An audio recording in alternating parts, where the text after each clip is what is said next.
कार्तिक मासरे बुड़ पकाइबा समय नदी में भासीगले दुई महिला। गंजाम जिला दिगपहंडी ब्लॉक टिकरपड़ा गाँव में घटी बड़ घटना। कार्तिक मासरे राति 3टार उठी नदी में गाधोइबा परे पूजार्चना करिथांती। आज गाधोइबा बेले हठात नदीर पानी में भासी जाइछंती दुई महिला। घटनास्थल में अग्निशम बाहिनी पहुंची उद्धार कार्य आरंभ करिसेंती। दीर्घ समय पर दुई महिला को उद्धार करी दिगपहंडी मेडिकल को आनिथिले। सेठारे डाक्टर ताको मृत घोषणा करिसेंती। मृतक दुई महिला हेले टिकरपड़ा गाँवर सविता गौड़ एवं ललिता पाढ़ी।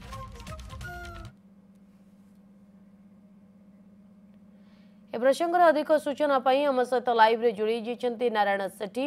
नारायण, ये गोटे दुखद खबर निश्चिंत भाव में, कारण पुण्यमास कार्तिक जितेबाला पुण्य करने को जाते से जीवनर दीप लिभि जाइए अघटन घटी बोली आम कहीपर।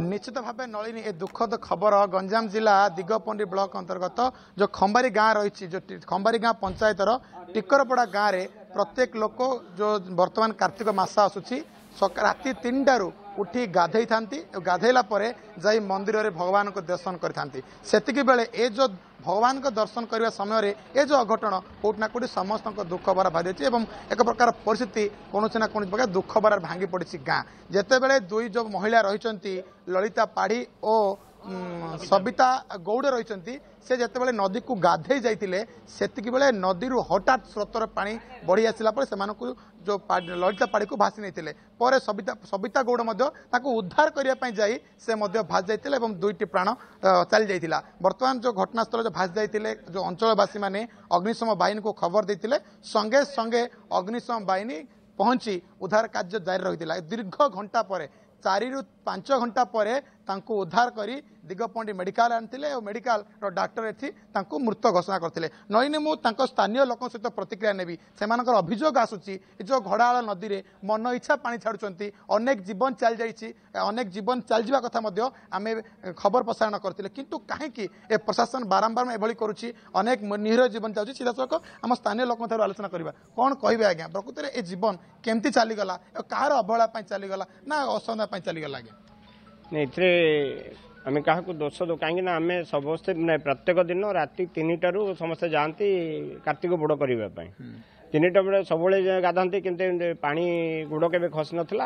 आज दुर्भाग्यवशत गुड़ खसीगला जड़े को उद्धार करने ललित पाढ़ी गुड़ जो खसीगला से सविता पाढ़ी धर धर धर धर बोली कहवा समय सविता पाढ़ी सविता गौड़ से हठात हाथ धरी सी गोड़ खसीगला। कहीं ये जो मंथा बात्या आसाला बात्यार जो पानी अपर्याप्त पानी डैम बर्तमान 99% पानी एभेलेबल अच्छी जद्वारा कि से गेट उठाइबा बाध्य होती। तो गेट उठेला जो आम एक्वेडेट अच्छी आम गाँ पाखे नदी रे जो एक्वेडेट अच्छी से एक्वेडेट रे बर्तमान 20 फुट पानी तो गभीर कर दीजिए जोटा कि समस्त विपद गोरु गाई नापी विपद सबु क्षेत्र में विपद से गोड़ जिते गोड़ खसीगला ना से अग्निशम बाहिनी आसिले से उद्धार करवा भारी कष्ट। पानी आम बारंबार अभियोग कलु तुरंत गेट बंद करा जाऊ किंतु गेट से कहीं रिसीव कले ना ठीक समय गेट बंद कर देता निश्चय जीवन बंची था नहीं गेट बंद कले मतलब पानी कमिया मिनिमम 2 घंटा दरकार 2 घंटा भीतर जीवन रहा